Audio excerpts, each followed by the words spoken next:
On the beaches, in the air, and on the fields of Europe. Ahead of NATO's summit in Warsaw, the alliance showed off its firepower on a scale rarely seen since the end of the Cold War. Some 31,000 troops from 24 nations trained in Poland and the Baltic states for the massive military exercise called Anaconda 16. With all the different nationalities and the different units, and just kind of watching them work, and to know that if there was like a big conflict and we all had to come together, that we would be successful. The 10-day exercise was part of an effort to bolster the defense of NATO's eastern flank. The military drills were aimed at increasing readiness and reassuring alliance members that share a border with an increasingly aggressive Russia. Russia respects power. Russia sees a liberal approach, democratic approach, discussion, compromise as a weakness. In the spring, a NATO exercise put tens of thousands of troops and vehicles on the roads, rolling from Germany to the Baltics. In mid-June, NATO defense ministers approved a new permanently rotating force. Rattled by Russian aggression in Ukraine and elsewhere, the alliance announced plans to deploy 4 multinational battalions, around 4,000 soldiers, in Estonia, Latvia, Lithuania, and Poland. Hammering out the details will be at the top of the agenda for NATO leaders in Warsaw. We are now discussing the size, the scope, and the composition of that force. This will send a clear signal that NATO stands ready to defend any ally. Many security analysts doubt the new NATO force would be able to repel a potential Russian attack. Instead, it's meant to act as a deterrent. It's not so much that actually Russia is sitting there thinking, how can we invade the Baltic states? It's more, I think, the fear that if the Baltic states look weak and easily pluckable from the tree, then it might create some temptation within Moscow. Russia has viewed the NATO exercises as a provocation.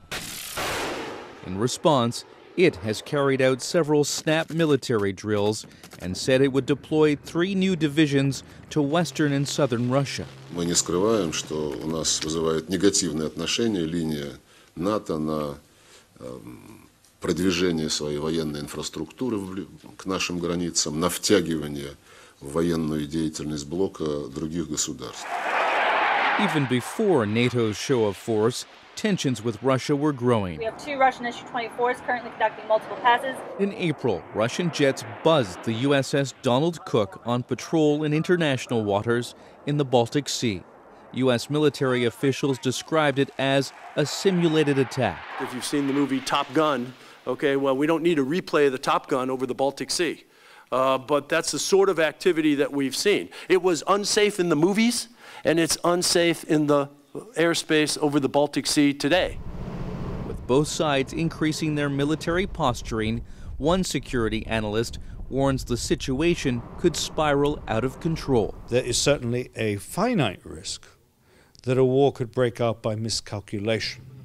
If we get into a situation that involves hostilities of any kind, our only way to deal with that now would oblige us to attack facilities on Russian national territory, which raises a huge risk of escalation of the kind we didn't face in the Cold War, when the line of contact was so much further into the middle of Europe. Ukraine understands the risks that come from sharing a border with Russia. Fighting with Russia-backed separatists still flares in the east of the country. With a ceasefire in tatters, NATO defense ministers have approved a package to modernize Ukraine's armed forces. Казати про режим припинення вогню, коли режим порушується в день 50, 40 або 60 разів, дуже, напевно, важко.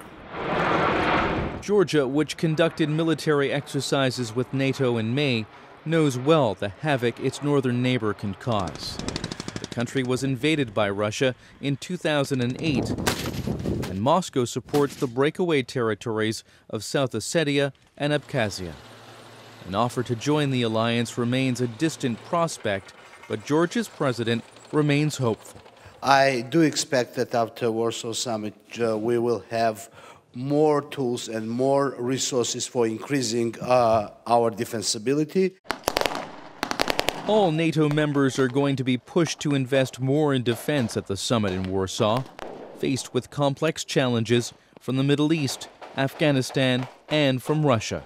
The alliance needs to project military strength and have the financial firepower to back it up.